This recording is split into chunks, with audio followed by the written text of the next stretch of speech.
તારીખ 14 સપ્ટેમ્બર 2003 સારંગપુરમાં શ્રાદ્ધ પર્વમાં બ્રહ્મ સ્વરૂપ શાસ્ત્રીજી મહારાજ સ્મૃતિ દિન નિમિત્તે ગુણાતીત કા ડંકા આલમ में બજવાયા વીર સ્વામીજીને એ કીર્તન સંતો દ્વારા રજૂ થયા બાદ પરમ પૂજ્ય પ્રમુખ સ્વામી મહારાજે આપેલા પ્રાસંગિક આશીર્વાદ. આલમમાં ડંકો માર્યો એટલે પછી રાજી થાય ને બધા. શાસ્ત્રી મહારાજે શૂન્યમાંથી સર્જન કર્યું છે કે કંઈ જતું નહીં, એમાંથી આટલું મોટું મંદિરો સત્સંગ ને બધો વિકાસ થયો. તો એનો આલમમાં ડંકો વાગ્યો એટલે આપણે એનો ગૌરવ હોય, આપણે આનંદ એવો રહેવો, ટેફ રહેવો જોઈએ ને. પછી મળતી કાન હલાવે કે પેલી ઘંટડી વગાડે કંઈ કામ થતું છે તો ડંકા જ વાગે ચારે બાજુ. એવા ડંકા વાગ્યા છે ને આપણે વગાડીએ છીએ, એમાં કંઈ ખોટું નથી. કે લોકોને બતાવવા માટે કે લોકોને દેખાડવા માટેની વાત નથી. આ તો ઠેઠ પરદેશ સુધી ને અમેરિકા અને બધા દેશોની અંદર હા સમુદ્ર પારની જ વાત છે. એટલે કહું છું, એટલે વધારે ડંકો વાગ્યો ને.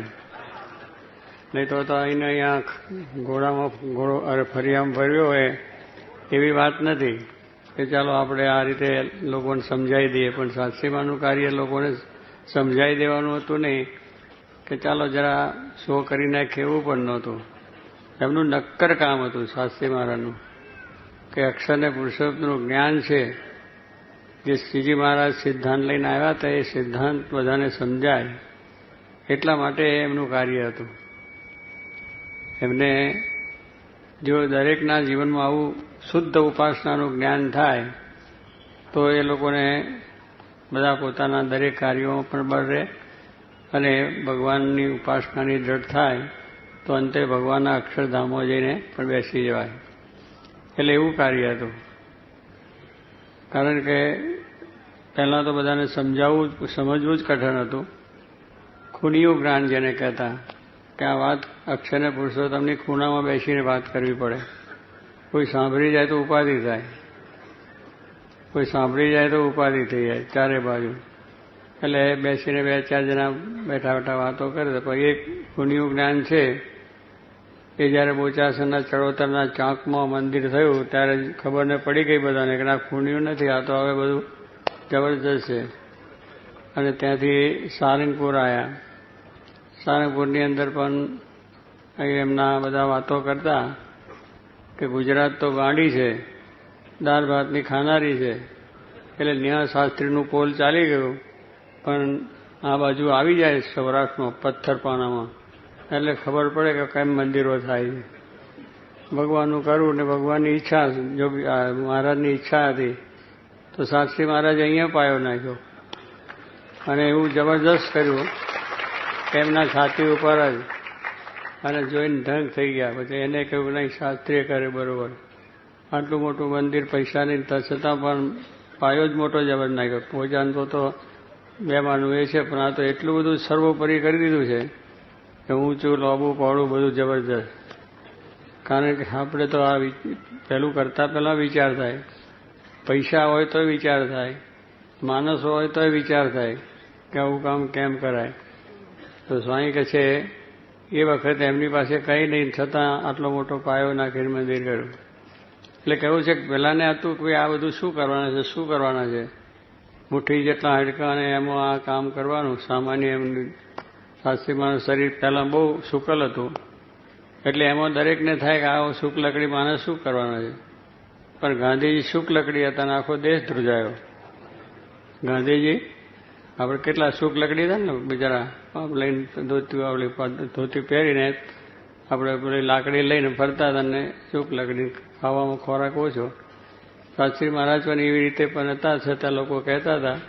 પણ ગાંધીજીએ પણ સ્વરા લીધું, શાસ્ત્રી મહારાજે પણ અક્ષર પુરુષોત્તમનો ડંકો વાગાડી દીધો. પછી અધોરામ પૂરું, પછી ગોંડલ. હવે આ મંદિરો તો અધોરો છે, કામ ચાલે છે ને ત્રીજો પાયો. એ તો વિચાર જ ના, એક પ્રોજેક્ટ પૂરો કરીએ પછી બીજો કરીએ ને. હવે તો પ્રોજેક્ટ ચાલુ છે ને બીજો પ્રોજેક્ટ, બીજો ને ત્રીજો. ગોંડલ અક્ષર ડેરી પણ પ્રાપ્ત થઈ ને એમાંથી મંદિર પણ થયું. એટલે એમ કે એમનું ભગવાનને વિશેની જેને શ્રદ્ધા કહીએ છીએ, વિશ્વાસ કહીએ છીએ, શ્રીજી મહારાજની આ વાત છે, તો એ ભગવાનમાં વિશ્વાસ હોય તો શું ના થાય, એનો મહિમા હોય તો શું ના થાય, બધું થઈ શકે. એમને એ હતું બધી વસ્તુ આ તે બધું ઓછું નહોતું વ્યવહાર આ સંસારી રીતે, પણ શ્રીજી મહારાજની વિશેની શ્રદ્ધાને ડરતા કે મહારાજનો સંકલ્પ છે તો થશે જ, એવી એમની હિંમત હતી, એવું એમનું બળ હતું. અને એ વાત એમને કરી તો ધીરે ધીરે માણસો વધ્યા અને બધું કામ થઈ ગયું અને મંદિરો પણ થયા છે થયું છે. એટલે એ રીતે એમના સંકલ્પ હતા. અને જોગી મહારાજે સંકલ્પો કર્યા કે દેશ પરદેશ પણ સત્સંગ થાય, ત્યાં પણ ડંકો વાગે. જોગી મહારાજ તો ડંકો વગાડવાની જ વાત કરતા હતા અને ડંકો વાગ્યો. અત્યારે આ સંતો પેલો લાવ્યો એ ઊંચકતો બિચારો પડતો હતો, પણ એ જોરદાર હતો કે આવો ડંકો વાગે તો કંઈ ઢીલું ના મૂકવું.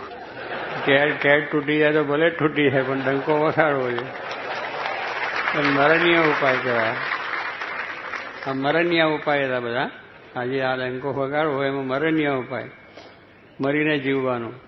જેમ માણસ જયારે યુદ્ધમાં જાય છે લડાઈમાં, ત્યારે પેટ કટારી મારી પગ પરટે.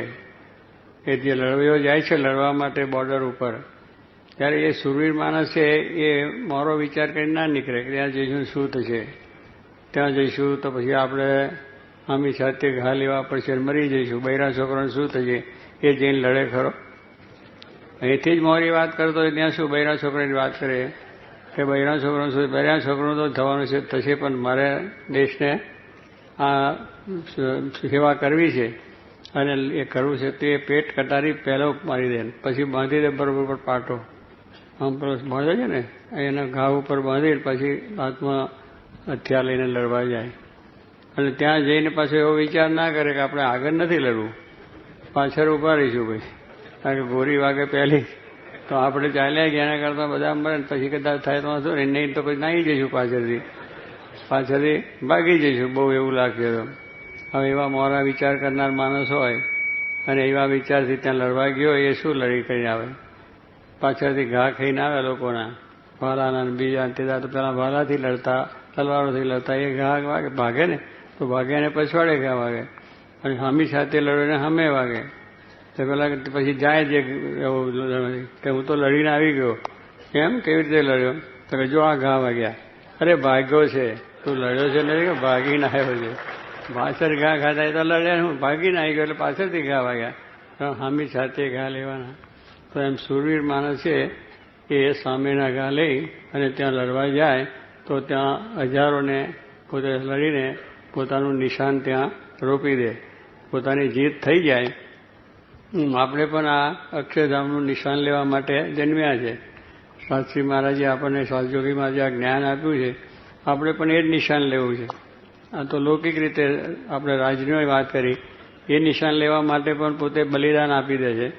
લોકો આ રીતે બધું સમર્પણ થઈ જાય છે અને આપણા બધા આપણી જે મિલકતો પણ સ્વરાજમાં લૂંટાઈ ગઈ, જેલમાં પણ પૂરી ગયા, બધું જે થવાનું એ થાય, પણ સ્વરાજ લેવું છે એવી જો હિંમત હતી તો એ પહોંચી ગયા. એમ આપણે પણ અક્ષરધામનું નિશાન લેવું છે, અક્ષરધામનું સુખ લેવું છે, મહારાજની સેવામાં બેસવું છે.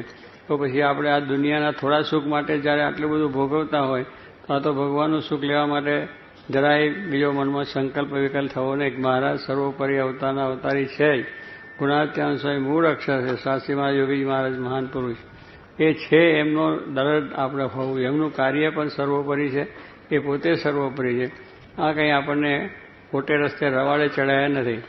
મહારાજ શ્રીજી મહારાજ પણ વચનામાં કહ્યું, હું તમને ખોટે રવાડે ચડાવું એમાં મારું શું સારું થાય. વચનામાં મહારાજ પોતે બોલે છે કે હું તમને બધાને ખોટે રસ્તે ચડાવી દઉં કે આ સ્વામિનારાયણ ભગવાન છે, મને માનો પૂજન કરો ને એવી વાતો કરી અને તમને ખોટે મારું સારું શું થાય. માટે હું તો તમારા જીવનું રૂડું કલ્યાણ થાય એટલા માટે જ, મને કોઈ સ્વાર્થ નથી, મારે કંઈ જોતું પણ નથી. અને એમને શું જોઈએ, જે એને અનંત કોટી બ્રહ્માના રાજાધીરાજ છે એને શું જોઈએ, એને આપણે શું આપી શકવાના હતા. આપણે આપીને કેટલું રાણા આપી દેવાના છે. એટલે કહેવાનું શું કે આપણી ગજુ કેટલું છે, જે હોય એટલું આપણે કરીએ છીએ, પણ એ તો અનંત કોટી બ્રહ્માના છે અને એ તો બધું ધારે જ કરી શકે. જમીનમાંથી આવા મંદિરો સોનાનો કાઢી શકે એવું.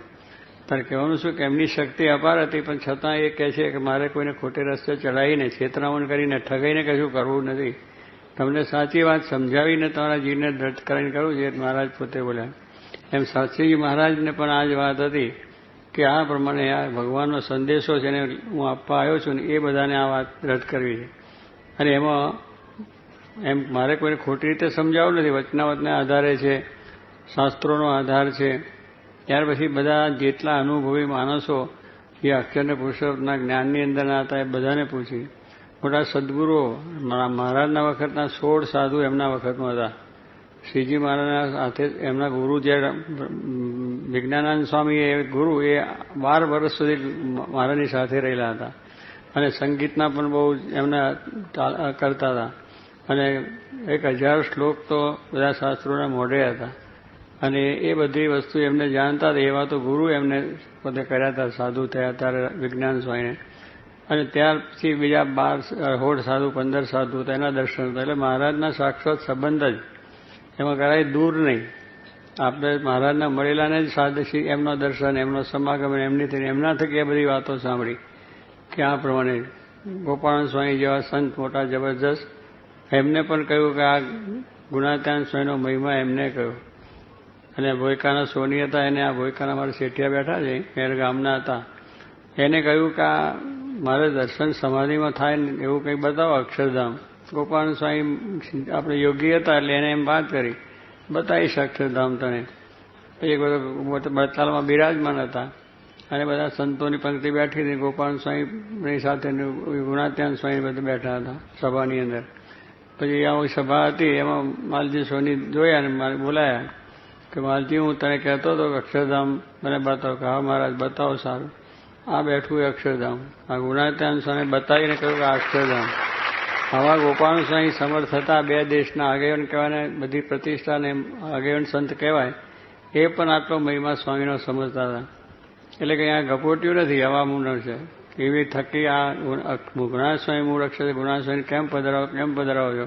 પણ મહારાજ અક્ષરધામમાંથી એમને લઈને આવ્યા છે ને એવો મહિમા બધા છે. નિષ્કાળ સ્વામી પણ એમના ગ્રંથોમાં લખી નાખ્યું. આચાર્યો જેવા છે એમને લખ્યું છે. નિષ્કાળ બિહારલાલજી